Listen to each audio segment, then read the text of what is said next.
going to calculate the K value for an equilibrium. And here I've got three different sets of data. They're all of the same reaction, but with different starting concentrations.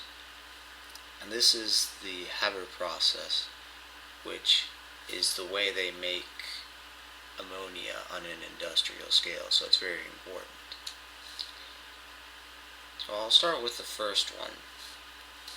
Here there are initial concentrations of nitrogen gas of 1 molar and hydrogen gas of 1 molar. Now this isn't really important at all for the calculation of the equilibrium constant. They're completely irrelevant. I just wanted to show some properties of what happens in an equilibrium while I was doing this problem. May as well, I suppose. So in the beginning, well, here is the equation. N2 plus 3H2 gives 2 molecules of ammonia. If all I have is nitrogen and hydrogen, then I'm going to get some products, and eventually I'm going to come to an equilibrium when I've got enough products and the reverse reaction starts happening. And once the forward rate equals the reverse rate, then I've reached my equilibrium.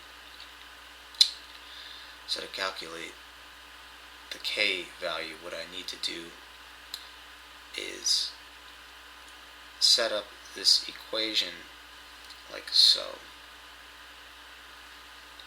Products over the reactant. So the product is NH3.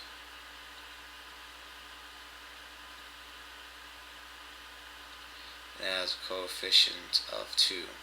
So that goes up here. And then I put the reactants on the bottom. It has a coefficient of 1, so I'll leave that alone. And then hydrogen has a coefficient of 3.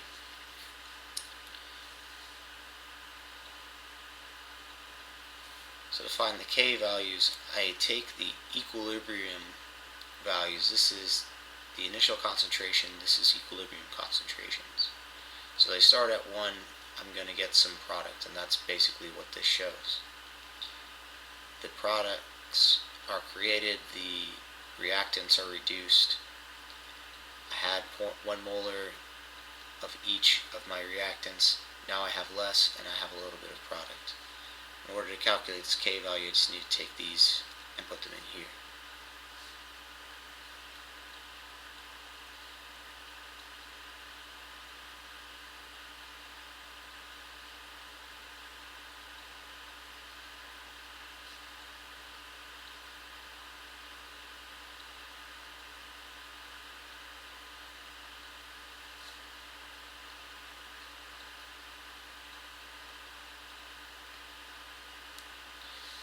Do this.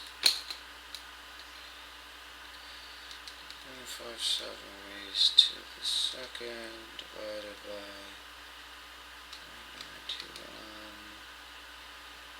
divided by 0.63 raised to the third. That is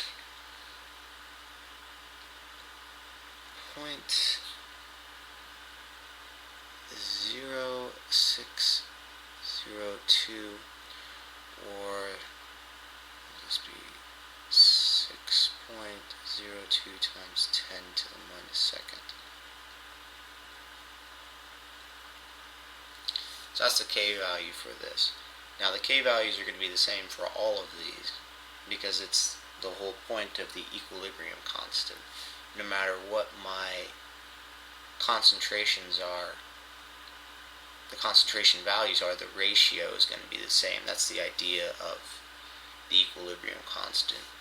Is no matter how concentrated or not concentrated something is, the ratio of the products to the reactants is going to be the same. So I'll do this one as well, and I should get this value as well.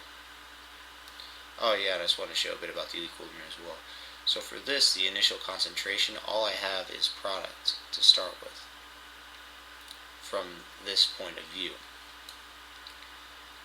So if all I have is product and I already know it's going to go to some kind of equilibrium, all that's going to happen is the reverse reaction is going to take place until it is at equilibrium with the forward reaction. So I start out with 1 molar.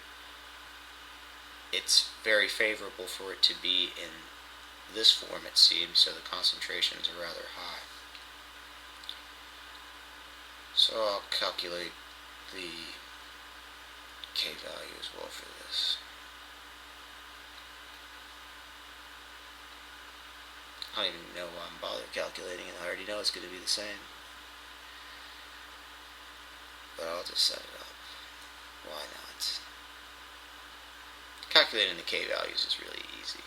So, I mean, it's not like we're really going to be missing out on a lot practicing,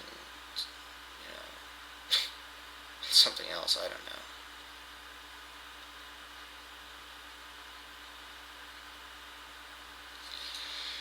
I'll do it again. 1, 2, 0, 3, raised to the second.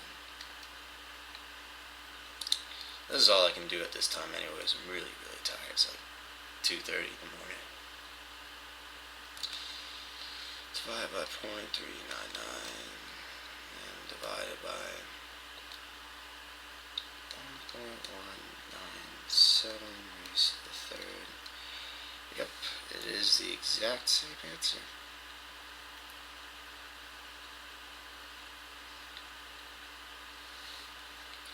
And I'm not going to do this last one. I mean, all I really wanted to show was here there's a mix. It's got 2 molar concentration of N2, 1 molar concentration of H2, and 3 molar concentration of NH3.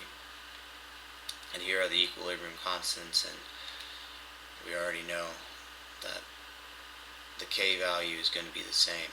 The equilibrium values might be different, but the K values for a given temperature and pressure and all that stuff is always going to be the same.